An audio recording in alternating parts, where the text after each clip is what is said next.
الحمد للہ وحدہ والصلاة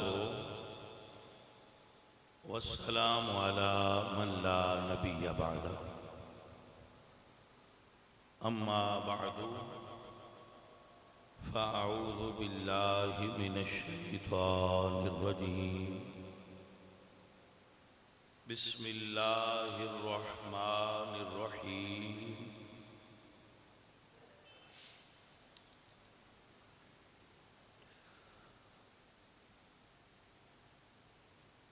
لقد خلقنا الانسان فی احسن تقویم صدق اللہ العظیم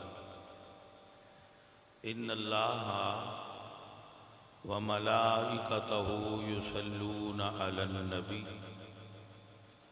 یا ایہا الذین آمنوا صلوا علیہ وسلموا تسلیما الصلاۃ والسلام علیک یا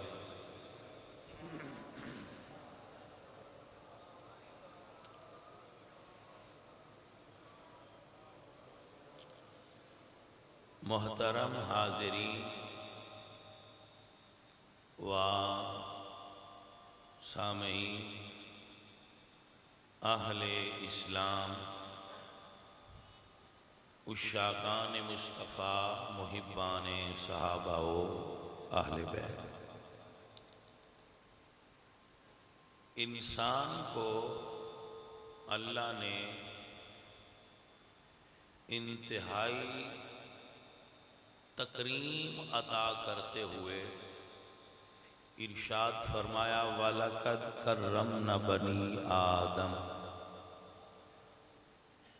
تکریم کا اور عزت کا تاج اللہ نے حضرت انسان کے سر پر سجایا ہے۔ انسان کو اللہ نے بنایا اور یہ فرق رکھا کہ ساری مخلوق کو امر کن سے بنایا۔ انما امرہ اذا اراد شیئا ان یقول له کن فیکون۔ سب چیزوں کو امر کن سے پیدا فرمایا اور انسان کو اپنے ہاتھ سے پیدا فرمایا۔ جو اس کا دست قدرت ہے اور اس کی شان کے لائق ہے، اس سے اللہ نے انسان کو خلق فرمایا اور خلق فرما کر ارشاد فرمایا لَقَدْ خَلَقْنَا الْإِنسَانَ فِي أَحْسَنِ تَقْوِيمٍ۔ بہترین مخلوق انسان ہے۔ اس بہترین مخلوق سے اللہ نے جو سب سے اعلیٰ چیز پہلے بنائی، اول ما خلق اللہ العقل، اسے عقل کہتے ہیں۔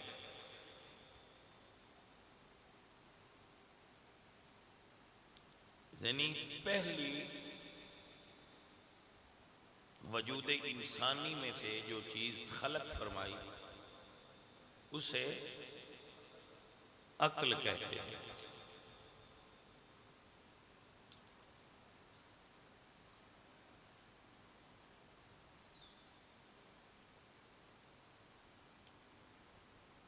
عقل بہت اعلیٰ چیز ہے۔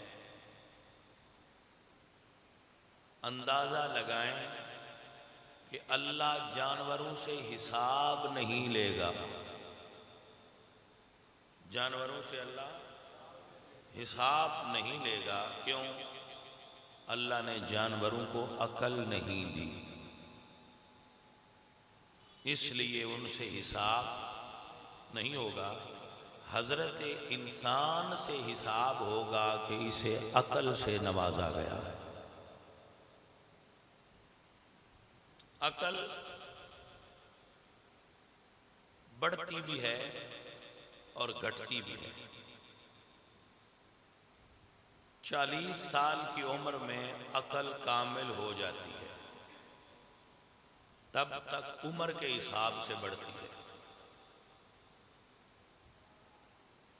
مشاہدہ یعنی کسی چیز کو دیکھنا عقل میں بڑھاوے کا باعث بنتا ہے، اس سے عقل بڑھتی ہے۔ اس لیے اللہ نے قرآن میں فرمایا قُلْ سِیرُوا فِی الْأَرْضِ فَانْظُرُوا، زمین میں پھیل کر سیر کرو اور دیکھو۔ مشاہدہ کی قوت سے عقل بڑھتی ہے۔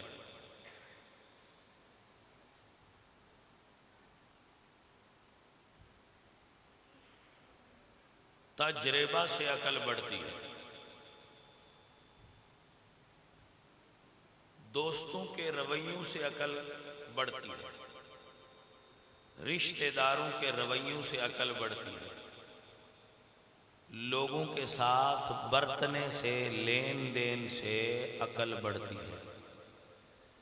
کسی وٹے نو پوچھیا سی گوڑ کیویں ہویا ہے تے انہیں آکھیا سی ٹھڈے کھا۔ ٹھوکریں انسان کو عقل مند کرتی ہے۔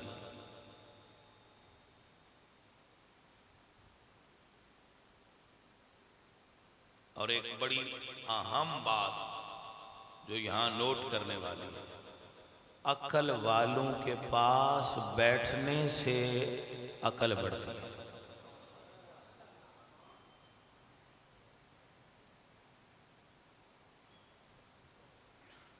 اللہ نے قرآن میں جب بھی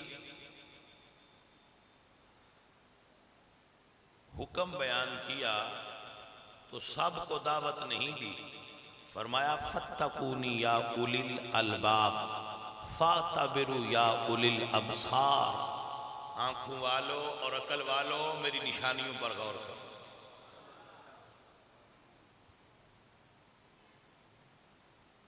وَيَتَفَكَّرُونَ فِي خَلْقِ السَّمَاوَاتِ وَالْأَرْضِ۔ عزیزان محترم، مجھے نہیں پتا کہ آپ یہ باتیں کس حد تک سمجھ پائیں گے اور کس حد تک یہ آپ کے اوپر سے گزر جائیں گے۔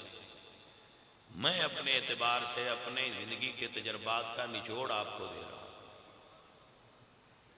عقل والوں کے پاس بیٹھنے سے عقل بڑھتی ہے، مشورہ کرنے سے عقل بڑھتی ہے، تجربہ کرنے سے عقل بڑھتی ہے، لوگوں کے رویوں سے عقل بڑھتی ہے، مشاہدہ سے عقل بڑھتی ہے، سوچنے سے عقل بڑھتی ہے۔ آپ احمق کے پاس بیٹھ کر کبھی بھی عقل مند نہیں کہلا سکتے۔ احمقوں کے پاس اور جاہلوں کے پاس بیٹھنے سے جہالت بڑھتی ہے، عقل مندوں اور علم والوں کے پاس بیٹھنے سے شعور ترقی کرتا ہے۔ عقل کم کیسے ہوتی ہے؟ غصہ کرنے سے عقل گھٹتی ہے۔ جس بندے میں جتنا زیادہ غصہ ہوگا اتنی عقل کم ہوگی۔ غصہ عقل کا دشمن ہے، یہ سوچنے نہیں دیتا۔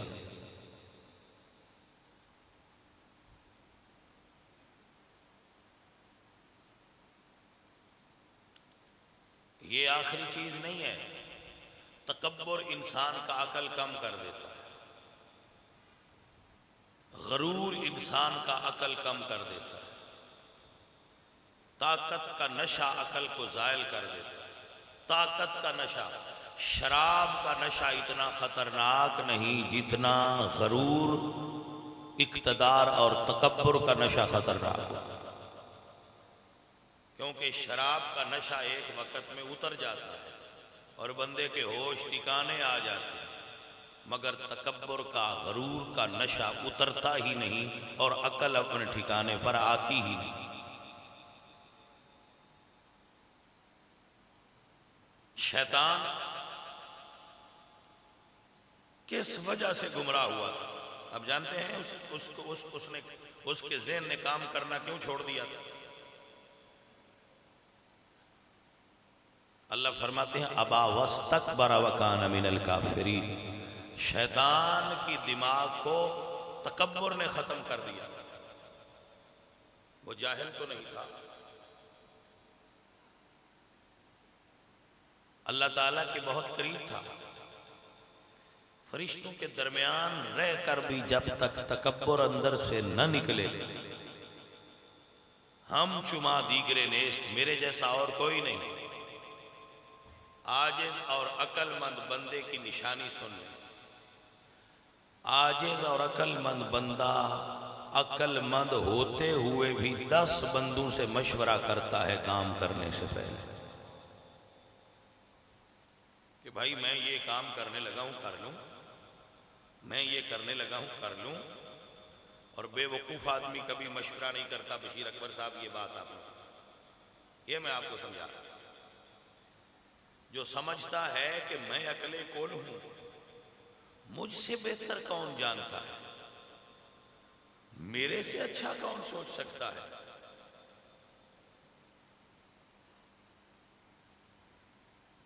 وہی بے وقوف ہوتا ہے.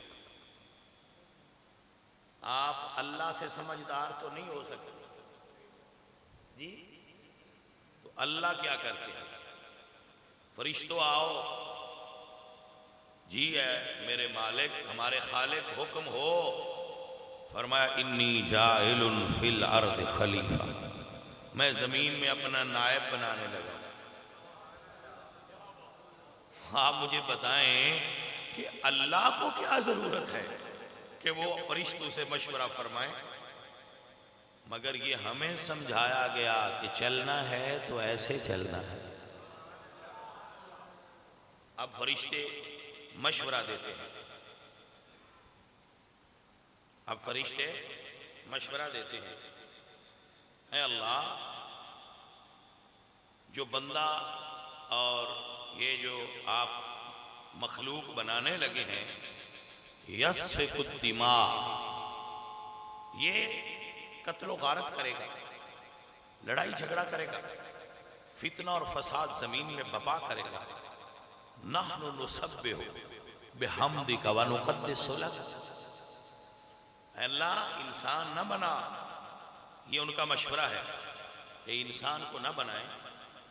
اگر تسبیح ہی کرنے والے چاہیے تو ہم ہیں نا، نحن نسبح بحمدک ونقدس لک، ہم تیری پاکی بیان کرتے ہیں، تیری تسبیح بیان کرتے ہیں. اور فرشتے بنا ڈال اور میرے مالک وہ تیری تسبیح بیان کریں گے، یہ نہ بنا.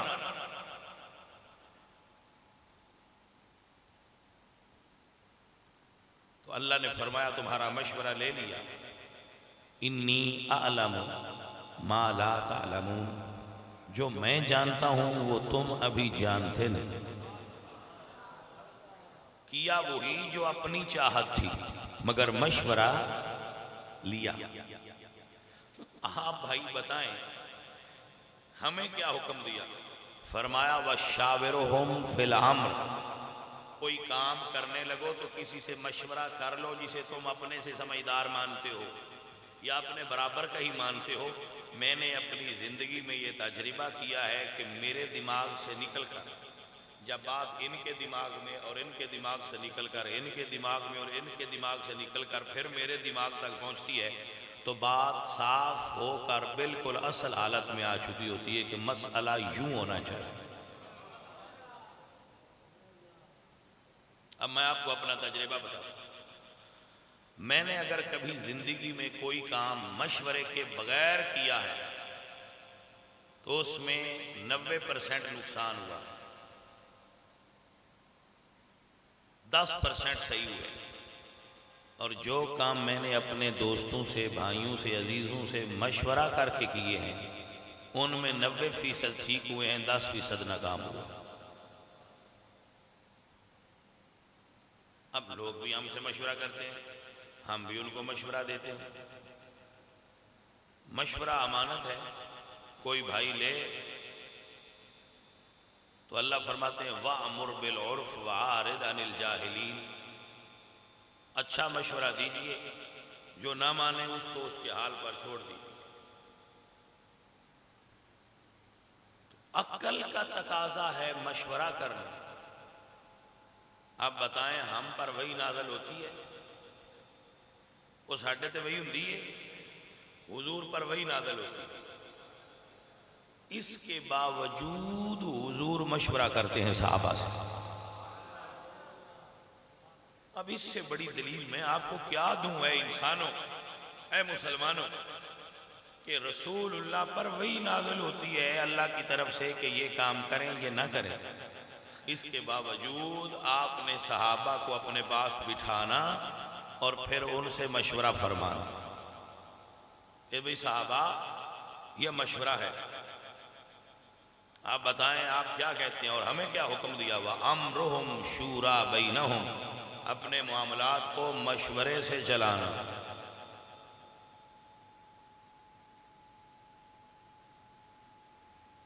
مگر آج کل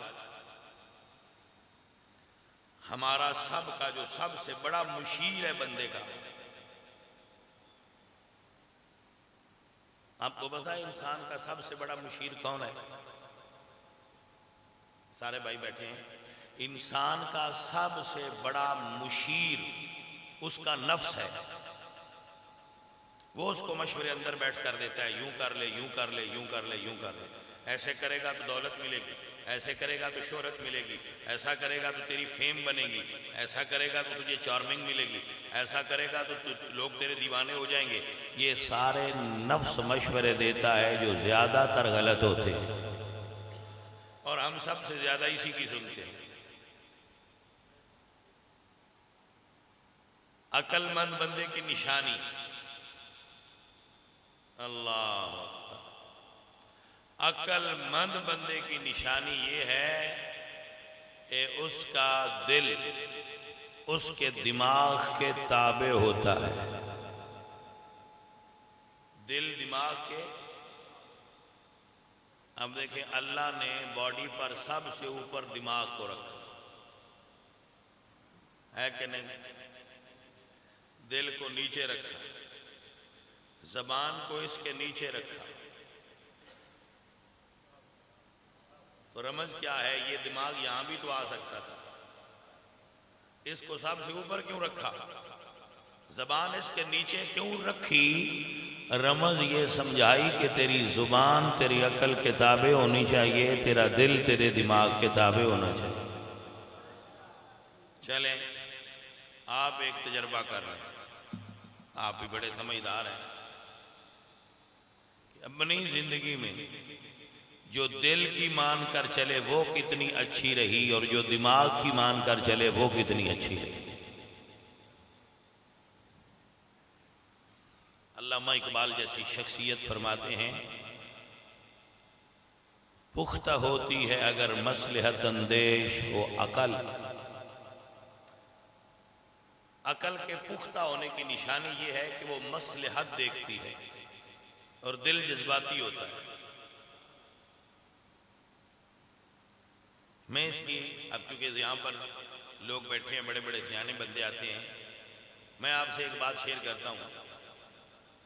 ہمارے یہاں ایسا ہوتا ہے، ہمارا گاؤں کا کلچر ہے، دیہاتی ایریا ہے ہمارا، تو کسی کا جانور ہماری پیلی میں آ جاتا ہے، جانور ہماری کھیت میں داخل ہوتا ہے، وہ کوئی چار منہ مار لے گا تو کتنا کو نقصان کر لے گا.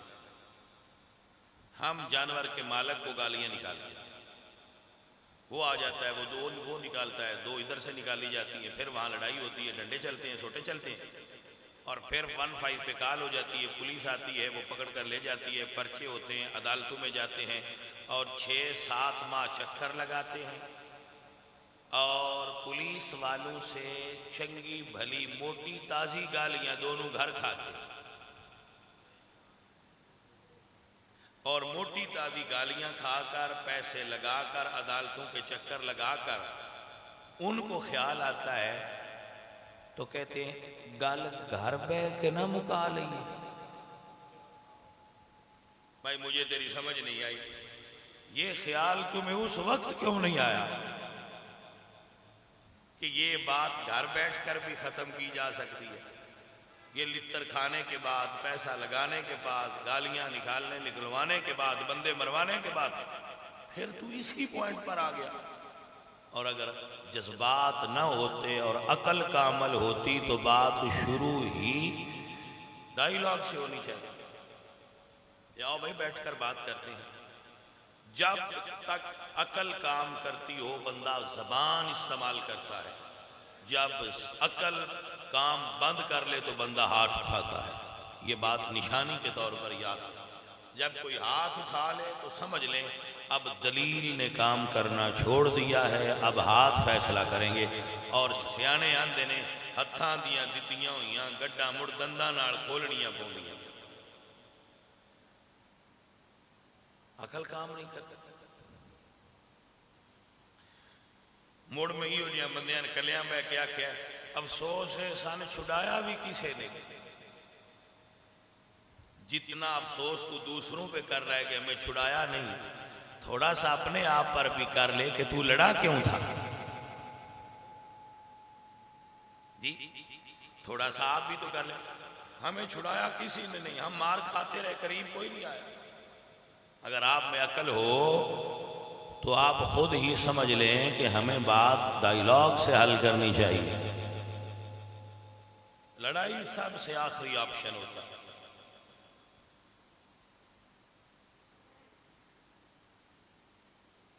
طاقتور کو چاہیے کہ وہ کمزور سے لڑائی نہ کرے، اپنا زور نہ دکھائے۔ جیسا کہ ہماری گورنمنٹ طاقتور ہے اور جو چند بچے اور علماء وہاں پر مسجد رحمت للعالمین میں ہیں، ان کو ڈائیلاگ سے سمجھائیں، زبان سے سمجھائیں، بیٹھ کر دونوں طرف سے بات کر کے مسئلے کو حل کرنا چاہیے۔ حکومت ماں ہوتی ہے، ریاست ماں کی طرح ہوتی ہے، تو ریاست کے جتنے ایلیمنٹس ہوتے ہیں وہ سب ریاست کی ملکیت اور پراپرٹی ہوتی ہیں۔ سمجھا کر اور میٹھے لہجے میں بات کر کے بات کو ختم کرنا چاہیے۔ بندوق کا استعمال تو دشمنوں کے لیے ہوتا ہے، اپنوں سے تو ڈائیلاگ کرنا چاہیے۔ اب دیکھیں حماس اور اسرائیل اتنی قتل و غارت کے بعد پھر ٹیبل پر بیٹھے، یعنی اہل غزہ فلسطین والے اور اسرائیل اتنی قتل و غارت کے بعد اگر دشمن ہو کر ٹیبل ٹاک پر بیٹھ سکتے ہیں تو ہم اپنوں کے ساتھ کیوں نہیں ٹیبل پر بیٹھ کر بات کر سکتے؟ ہمیں بھی ایسے مسائل میں بڑوں کو ڈالنا چاہیے اور بڑوں کی موجودگی میں معاملات کو ٹیبل ٹاک سے حل کرنا چاہیے۔ سنی خون اتنا عرضہ نہیں ہے کہ اسے ایسے ہی سڑکوں پر بہا دیا جائے۔ ایک سنی کی قیمت بیت اللہ شریف سے زیادہ ہے۔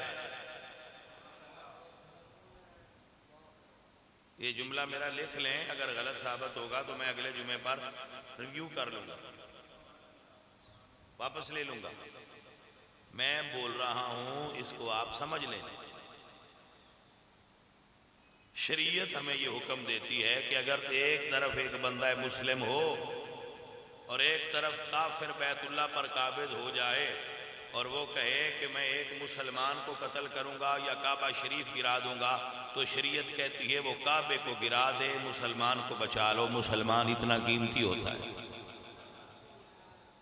تو آپ یوں خون مسلم کو سڑکوں پر نہ گرائیں اور ٹیبل ٹاک سے بیٹھ کر مسئلے کا حل کریں۔ جو حق ان بچوں کا ہے ان کو وہ حق دے، اور جو مقام ریاست کا ہے بچے ریاست کو وہ مقام دے، اور بیٹھ کر مسئلہ کو حل کریں۔ عزیزان محترم و گرامی قدر احباب، میں یہاں بھی یہی بات کروں گا کہ اگر آج سنی متحد ہوتے، آج اہل سنت میں اتفاق ہوتا، اور آج اہل سنت غیروں کے اشارے پر ٹکڑوں میں نہ بٹے ہوتے، تو سنیوں کا خون سڑکوں پر گرانا اتنا آسان نہ ہوتا۔ لیکن جب ہر کوئی اپنی 1.5 اینٹ کی الگ مسجد بنا کر سمجھے گا کہ میرے جیسا ہے ہی کوئی نہیں، تو پھر حالات اسی نہج پر ہوتے ہیں کہ جب لوگ سمجھتے ہیں کہ ان کے پاس ہے کون، تو پھر آپ کو ایسے حالات سے دوچار ہونا پڑتا ہے۔ تو پہلی بات یہ ہے کہ گورنمنٹ آف پاکستان اپنے بڑا ہونے کا ثبوت دیتے ہوئے اور ان کے جائز مطالبات کو سنتے ہوئے مذاکرات کی راہ نکالے، اور اہل سنت و جماعت کی تمام جماعتیں ایک پلیٹ فارم پر متحد ہو جائیں۔ یہ وقت کی ضرورت ہے۔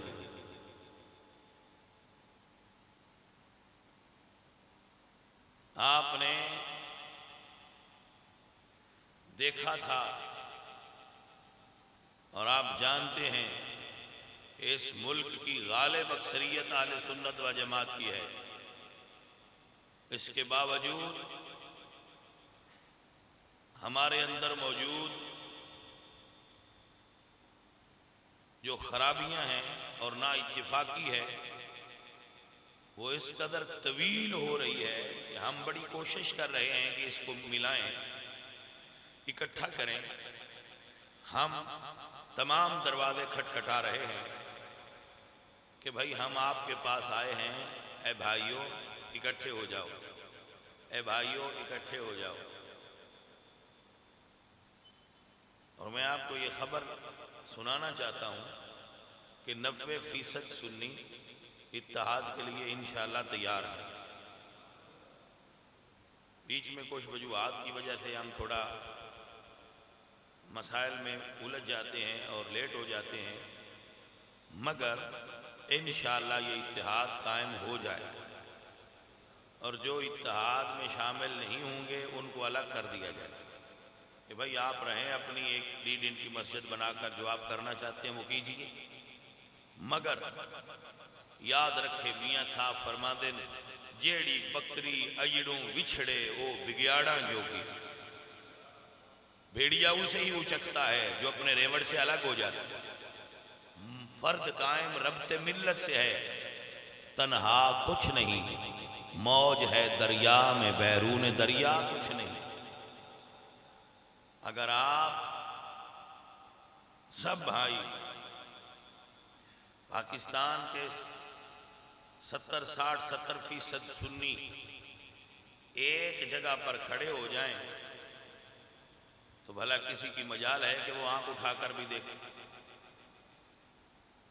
اور عزیزو دعا ہے، اللہ ہمیں، بات ہو رہی تھی کچھ دور نکل گئی، اللہ ہمیں عقل کے ساتھ سمجھنے اور مشورے کے ساتھ چلنے کی توفیق عطا فرمائے۔ یہ آپ سب بھائی اپنی گھروں میں، اپنے معاشرے میں، اپنی زندگیوں میں اس بات کو سمجھ لیں اور سمجھا لیں کہ ہمیں اپنے معاملات عقل کی روشنی میں مشورے سے چلانے چاہیے۔ جو بندہ خود کو سب سے زیادہ عقل مند سمجھتا ہے وہ بے وقوف ہوتا ہے، اور جو بندہ سمجھتا ہے کہ کوئی مجھے اچھا مشورہ دے تو میں لے لوں گا وہ عقل مند اور باشعور ہوتا ہے۔ اللہ تعالی ہمیں شعور اور آگہی نصیب فرمائیں اور ہمیں اپنی عقل کے استعمال کی توفیق بخشیں۔ کچھ بندے عقل لے کر آتے ہیں مگر وہ چاہتے ہیں کہ ہم واپس بھی ایسے ہی لے جائیں، اس کو استعمال نہیں کریں۔ ٹھیک ہے بھائی، ڈبہ پیک موبائل کی قیمت تو ہو سکتی ہے، ڈبہ پیک عقل کی کوئی قیمت نہیں۔ یا آپ واپس ڈبہ پیک لے جائیں گے، اس کو جتنا استعمال کریں یہ بڑھتی جاتی ہے۔ عقل والوں کے پاس بیٹھا کرو، اللہ والوں کی صحبت میں بیٹھا کرو اور عقل والوں کے پاس۔ سعدی فرماتے ہیں عقل سیا مختی، عقل کہاں سے سیکھا؟ گفت از بے عقلاں، تو انہوں نے کہا میں نے بے وقوفوں سے عقل سیکھا ہے۔ میں ان کو دیکھتا ہوں وہ جس جگہ پر عمل کر کے مار کھاتے ہیں میں اس سے بچ جاتا ہوں۔ عزیزوں اور ساتھیوں، اللہ تعالی آپ سب کو اور مجھے رسول اللہ کے دین کا خادم بنائے اور رسول اللہ سرکار کے دین کے ساتھ محبت کرنے والا بنائے۔ وما علینا الا البلاغ۔